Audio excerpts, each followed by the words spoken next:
Schneider Electric, like most large corporations, relies heavily on its core R&D activities. This innovation machine has kept our company evolving and always at the forefront of energy management and automation. We also have innovation at the edge, where I sit, that acts as one of the primary interface mediums with the external world of startups. Our BUs can, of course, engage with startups directly, but within I&D, we have the benefit of bringing a number of different tools to bear. We can partner, we can invest, we can even build new companies through our incubation practice.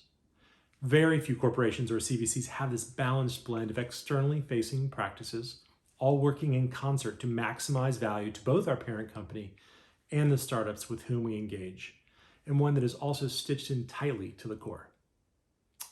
Working with external companies enables us to co-innovate new solutions and watch quickly changing markets to ensure we are doing the disrupting rather than being disrupted.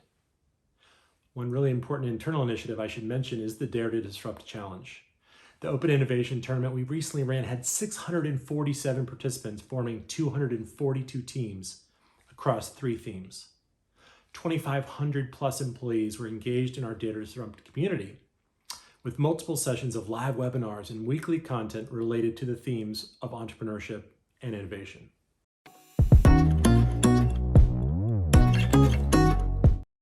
We measure success at SE Ventures by both the financial return on our investments, chiefly MOIC and IRR, and the strategic return to Schneider Electric, which includes the number of differentiated offers delivered to our business units, the increased speed to market for the company, and the number of rapidly growing companies we actually create. We have also been pleasantly surprised by the number of companies that we have invested in that have already become interesting potential strategic acquisition targets.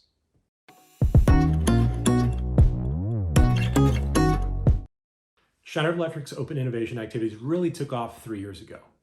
Flash forward to today, we have invested in more than 40 companies with around 300 million euros deployed, and we have completed more than 50 successful partnerships. We've had 2 public exits and 1 M&A already, and the portfolio is really starting to shape up with major up rounds for Scandit, Anyvision, Poca, and Clarity.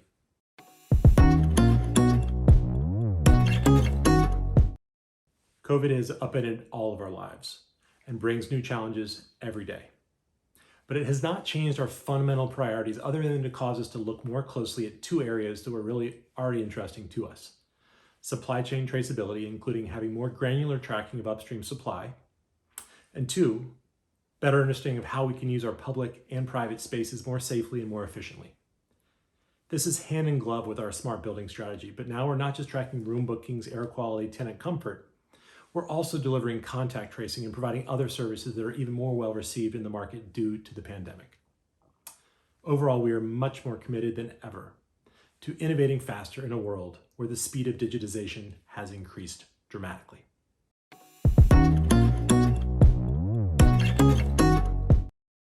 It's devastating for me personally to explain to my children that when I grew up with 4 seasons, we now have a 5th season in California, fire season.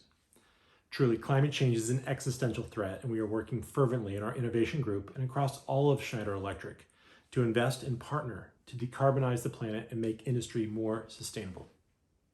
As an investment practice, we are interested in carbon management, traceability of both carbon and goods themselves in the supply chain, low carbon heating and cooling, industrial robotics, applied AI, other edge intelligence, electrification of industrial processes, and blockchain solutions.